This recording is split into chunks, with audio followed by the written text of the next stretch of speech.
What is up, Mav fans and hoop heads? Wish everyone good vibes out there. I'm AG, your host. Welcome on into another episode of Mavs Rundown. Appreciate you all for listening. And the Mavs take down the Phoenix Suns at Phoenix 99-95. A great game, even though there was a bad I don't want to say super bad, but a bad thing that happened at the beginning of the game. Luka Doncic ends up twisting his ankle, his left ankle, on a player. He steps on someone else's foot and goes out like within the first 3 to 4 minutes of the game. And hopefully he's all right. They said the X-rays came back negative, so that's good news. So probably just like an ankle sprain. So hopefully he's not out too long. But that given, so this game ends up being a game between two teams without their best stars.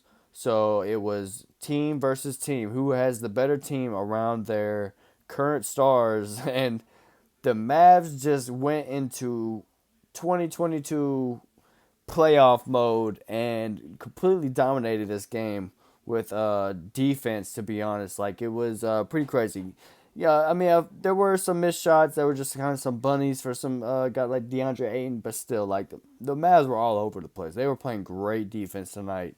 And I'm just going to go ahead and get into the rundown because, man, this was a great game. It was a good win. It was a great game, but it was a good win for the Mavs, especially confidence builder. Without Luka, Luka goes down. You're looking, going against a team without, in the Phoenix Suns, that's without Devin Booker, but still a formidable team around them. Still got Chris Paul, DeAndre Ayton, Mikal Bridges, Cam Johnson, all these guys still playing for them. And Mavs able to take them down. This is so crazy. This is one of those good confidence games for the Mavs. Like, if feeling down about the Mavs lately, this was something definitely on everyone's all levels confidence boost. All right, let's get into the rundown. All right, so for the Mavs, no Seawood tonight. Obviously, no Maxey. And then, obviously, after the first 3-4 minutes, no Luka. For the Phoenix Suns, they had no Payne. They didn't have D-Book, as I said, and they had no Landry Shamet. So, basically, no D-Book and no Luka.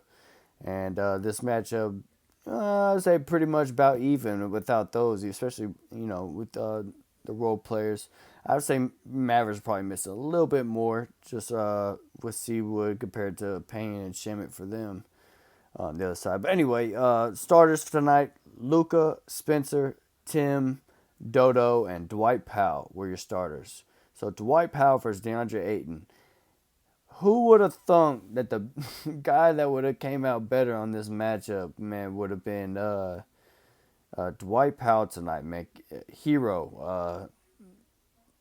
Brings his lunch pail and just energy guy off the bench. Came up with some huge boards at the end of the game. I'm sorry I'm getting off track, but good stuff for Dwight Powell. Just, you're thinking pregame, but like, damn, Dwight Powell against, DeAndre Ayton, he's really got no help behind him, essentially. So, pretty crazy that how the game ended the way it did. Also, big game for Spencer tonight. I'm going to be mentioning him a lot. Big game for him. Season high, 36 tonight. Get to the stats in a minute, but great game by him. First quarter, let's get into a first quarter. Luka goes down within the first 3-4 minutes, man. It steps on another dude's foot and slides on it. Just one of those bad ankle twists. You're like, damn. It kind of sucks. He was able to walk off on his own power, so that's good news. Hopefully he's not out too long, just a game or two, hopefully, if not, a handful at most.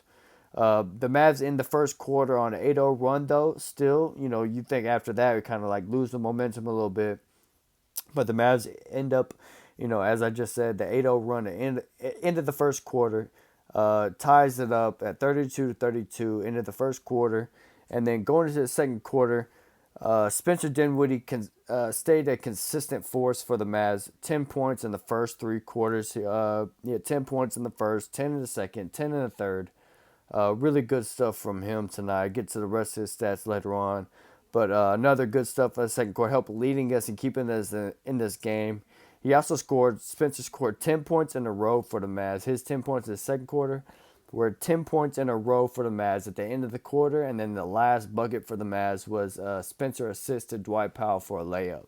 So he was responsible for the last 12 points of the quarter for the Mavs to basically to put the Mavs up 54 to 48. The Mavs were up in this quarter a little bit. It was kind of a back and forth, and the Mavs held like a little bit of a lead, and then into this quarter really boosted the Mavs ahead 54-48. And it was really crazy at this halftime because just the way the Mavs were winning, it was kind of without Luka still, I don't want to say dominating, but just having a hand on this game, having a grip, a handle on this game. That's what it seemed like to me watching. Spencer leading the way at halftime. As I said, 54-48. Spencer had 20 points, 4 rebounds, 6 assists at the half. Dwight Powell, 11 points, 3 rebounds. Tim had 8 points. Dodo had 10 points and 6 rebounds. The bench was at halftime. The Mavs shooting 43% compared to the Suns' 38%. So that shows you how good the Mavs defense were. And that's what I'm saying about 2022 basketball. They were playing defense hard as hell. They were energized all over the court. It was good stuff to see this whole game. Third quarter, basically still played out kind of like the rest of this game, just a hard fought back and forth, back and forth. Mavs still maintain their lead though through this quarter with the back and forth, and end up 76-69 to end of the third. Spencer again 10 points in the quarter as I said before, so has 30 at the end of 3. Dodo had 15 points and 11 rebounds at the end of the third quarter. Just give you some stats on that. Fourth quarter, man, was crazy. Mavs basically had control of this lead, and then of course at the end of the fourth quarter, man, Chris Paul and them, they're gonna make a run, and they did. They're a good team. As they've been at least to the finals. They still got most of their pieces. Besides D Book and whatnot. So they make a run. They almost come all the way back. They come back within. I don't know. I'm trying to pull up the game log.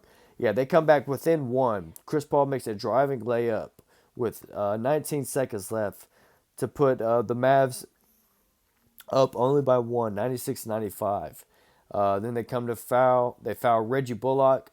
He makes the first, then misses the second free throw. After he had actually misses second free throw, but before the free throw, Dwight Powell was subbed into the game for Spencer Dinwiddie for this free throw, because early in this fourth quarter, or like late in this fourth quarter, earlier at the end of the fourth quarter, if that makes sense.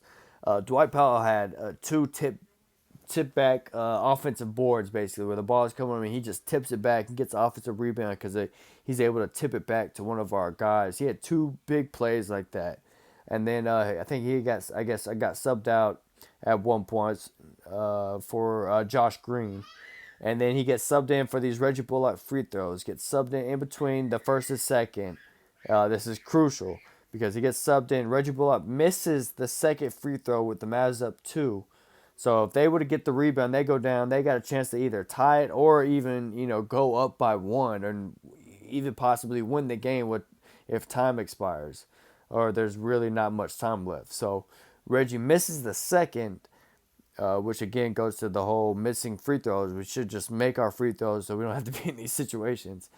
But somehow the freaking Dwight Powell comes up with the offensive rebound. It gets tipped around by the Suns players, and Dwight Powell just hustles over, grabs the ball towards almost the corner of the court, near the out of bounds line, and gets kind of bumped out of bounds because the Suns were chasing after the rebound too, but Dwight's able to get there fast enough and gets bumped and gets fouled going out of bounds, getting the offensive rebounds by DeAndre Ayton.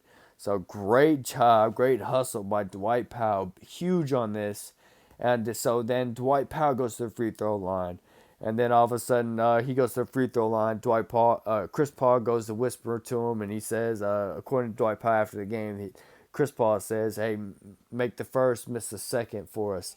And he says, I half agreed with him because Dwight Powell goes to the free throw line and makes both free throws. Good job. Dwight Powell is just that just kind of sealed the game up for Dwight Powell being the hero, one of the heroes of this game, which props to Spencer Dinwiddie. They were trying to do an interview with him on TNT after the game, and he literally brought Dwight. He said, "No, you're going to do this interview with Dwight Powell," and brought him over and made it, let him answer the first question and whatnot. Like it was really dope to see just as a teammate and to know and to respect him and the game and what he contributed, especially to the team tonight. Man, Dwight Powell was on his shit tonight. But man, makes both free throws to make it a two possession game, 99-95, and that's your ball game, man. They go down, they miss it, and Mavs get the rebound. Time runs out.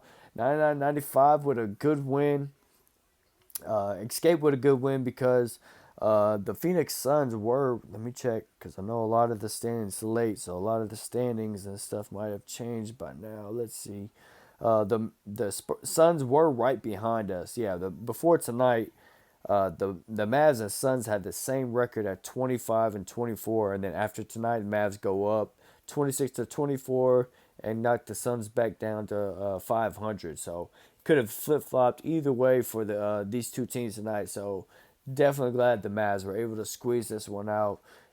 Bring back some of that playoff intensity, especially on the defensive side. That was huge for us.